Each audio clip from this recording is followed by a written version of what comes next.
Assalamualaikum warahmatullahi wabarakatuh. Selamat pagi anak-anak. Pada pertemuan kali ini kita akan membahas pelajaran bahasa Indonesia, khususnya materi teks anekdot untuk kelas 10. Pasti di antara kalian masih banyak yang bingung atau belum paham tentang materi teks anekdot. Nah, sebelum kita memasuki materi, alangkah baiknya saya perkenalkan diri saya terlebih dahulu. Nama saya Mufid Iksanuddin, mahasiswa magang 3 dari Universitas Muhammadiyah Purwokerto. Pada materi teks anekdot, kita akan membahas tentang pengertian, ciri-ciri, fungsi, tujuan, serta struktur dan kebahasaan dari teks anekdot. Pertama, yang harus kalian pahami perihal materi teks anekdot ialah definisi teks anekdot itu sendiri. Mengacu kepada Kamus Besar Bahasa Indonesia, teks anekdot adalah cerita singkat yang menarik karena lucu dan mengesankan. Biasanya mengenai orang penting atau terkenal dan berdasarkan kejadian yang sebenarnya. Dengan kata lain, teks anekdot berisikan cerita fiksi yang disajikan berdasarkan kisah dari kehidupan nyata dan biasanya melibatkan orang terkenal. Teks ini dulunya cukup populer pada saat media cetak masih berjaya, sebab teks anekdot menjadi salah satu bagian rubrik hiburan para pembaca.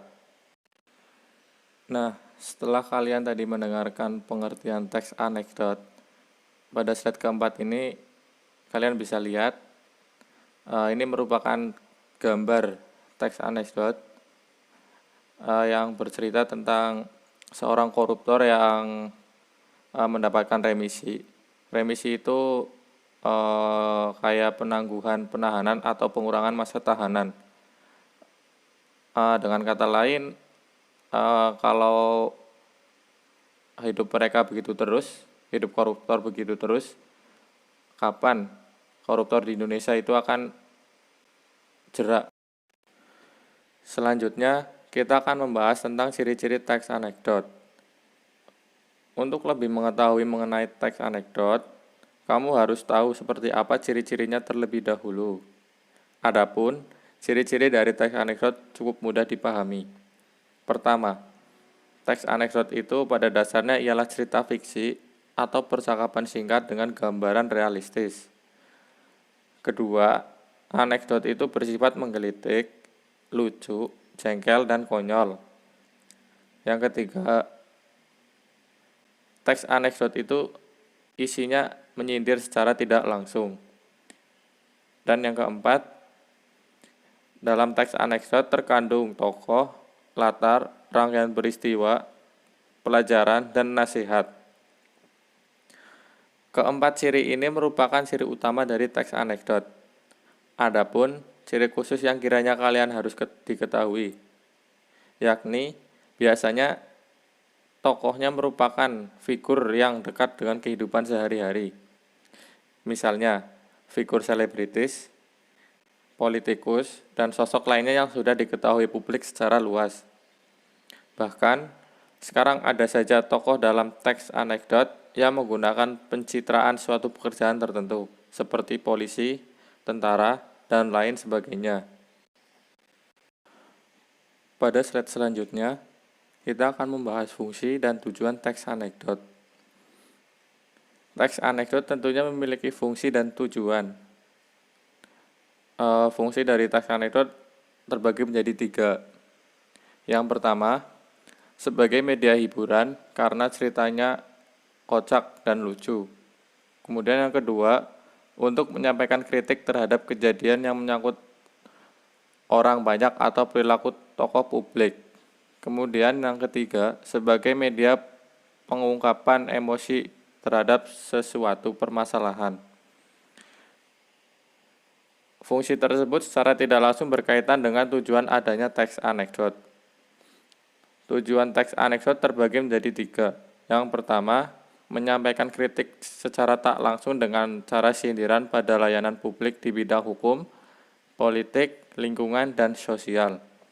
Yang kedua, membangkitkan atau menggairahkan tawa untuk menghibur pembaca.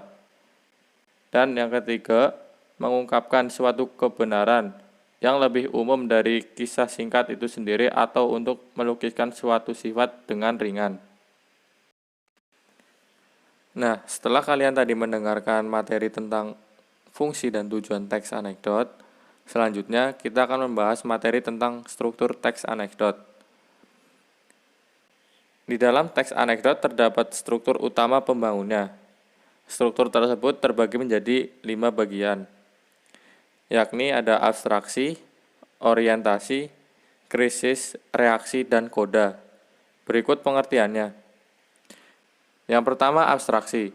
Ialah bagian awal dari teks yang berfungsi memberikan gambaran secara jelas mengenai isi.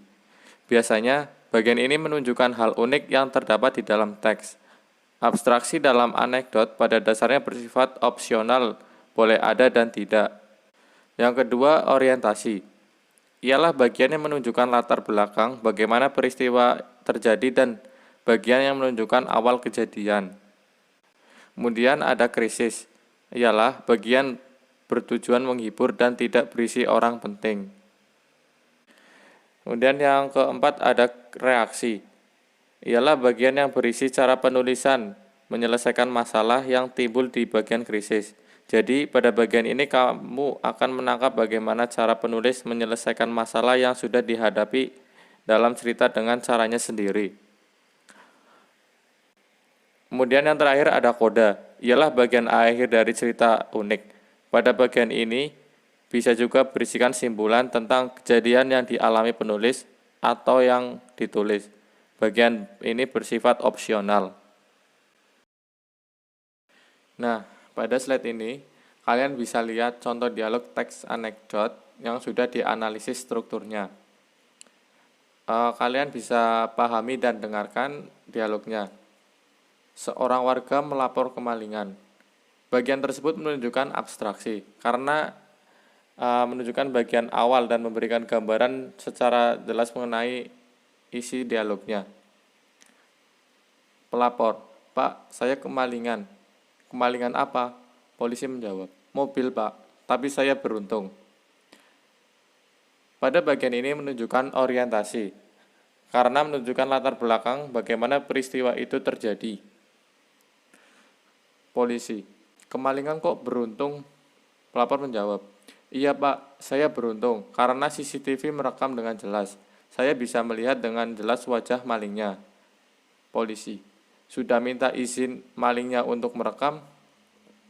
Pada bagian ini menunjukkan krisis, bagian bertujuan menghibur dan tidak berisi orang penting,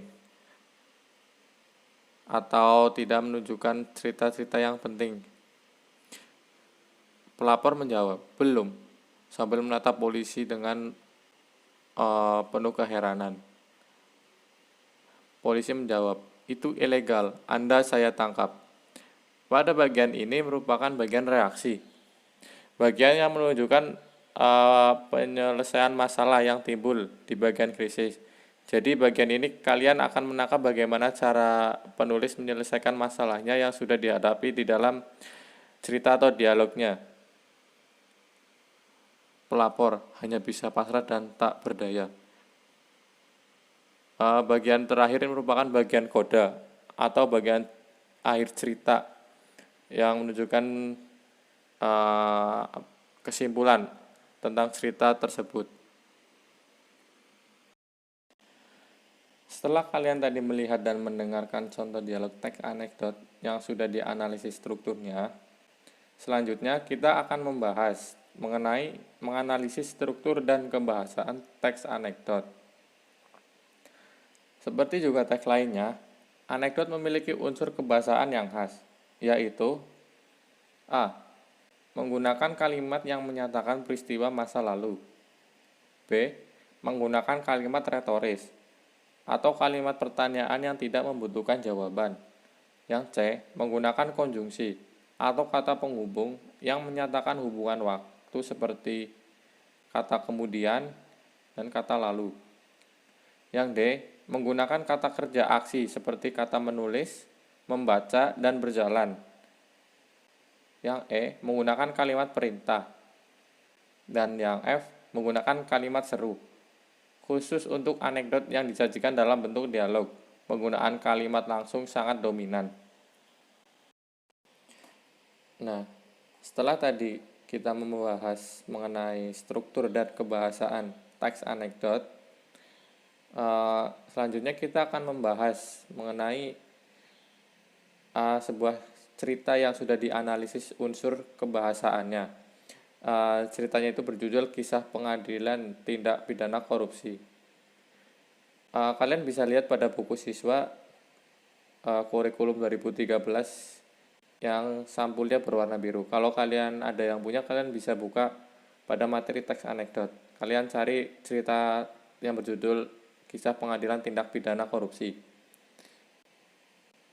Nah, langsung saja saya bacakan analisisnya. Yang pertama, unsur kebahasaan. Nomor 1, kalimat yang menyatakan peristiwa masa lalu. Contoh kalimatnya, pada puncak pengadilan korupsi politik, jaksa penuntut umum menyerang saksi. Kemudian yang kedua, unsur kebahasaan kalimat retoris. Contoh kalimat, apakah benar, teriak jaksa, bahwa Anda menerima $5.000 untuk berkompromi dalam kasus ini? Ketiga, unsur kebahasaan penggunaan konjungsi yang menyatakan hubungan waktu. Contoh kalimatnya, akhirnya. Hakim berkata, Pak, tolong jawab pertanyaan jaksa. 4. Unsur kebahasaan penggunaan kata kerja aksi. Contoh kalimat, saksi menatap keluar jendela seolah-olah tidak mendengarkan pertanyaan. 5. Unsur kebahasaan penggunaan kalimat perintah. Contoh kalimatnya, Pak, tolong jawab pertanyaan jaksa. Kemudian yang keenam, unsur kebahasaan penggunaan kalimat seru. Contoh kalimatnya, oh maaf. Baik, itu merupakan contoh cerita teks anekdot yang sudah dianalisis unsur kebahasaannya. Apabila kalian belum paham, kalian bisa ulangi kembali videonya dan kalian pelajari lagi. Dan apabila kalian masih belum paham, kalian nanti bisa tanyakan pada saat kita Zoom meeting. Nah, untuk selanjutnya kita akan membahas mengenai perbedaan dan persamaan teks anekdot dengan teks humor. Seringkali banyak orang itu sulit membedakan antara teks anekdot dengan teks humor. Tak jarang banyak yang menyamakan kedua teks tersebut. Memang keduanya memiliki persamaan, namun keduanya juga memiliki perbedaan.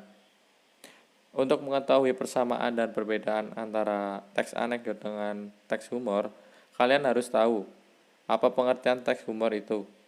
Secara sederhana saja, teks humor adalah teks yang berisi rangsangan yang cenderung secara spontan memancing tawa atau senyum para pembaca atau pendengar. Nah, itu merupakan pengertian dari teks humor.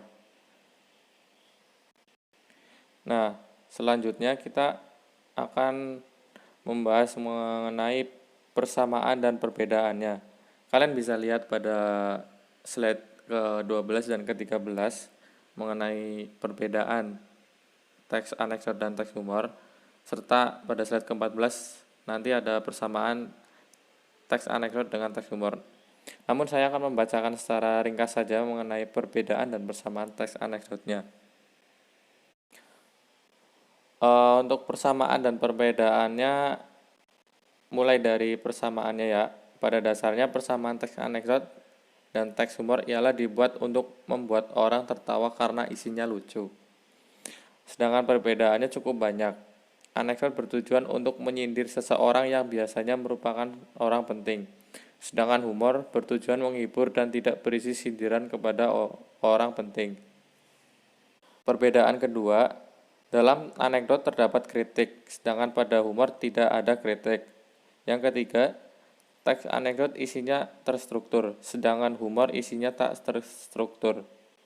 Dan perbedaan keempat ialah pada teks anekdot menggunakan bahasa yang sopan dan penulisan baku, sedangkan pada teks humor terkadang mengandung bahasa yang kurang sopan sebagai humor. Nah, itu merupakan ringkasan dari perbedaan dan persamaan teks anekdot. Sekian pertemuan pada hari ini. Apabila kalian masih belum paham, kalian bisa putar ulang kembali videonya, kemudian kalian baca-baca lagi, atau kalian bisa baca di buku kalian. Dan apabila kalian masih belum paham, nanti kalian bisa tanyakan pada saat kita mengadakan Zoom meeting. Ya, mungkin cukup sekian. Mohon maaf apabila banyak salah kata atau kekurangan. Billahi taufiq wal hidayah. Wassalamualaikum warahmatullahi wabarakatuh.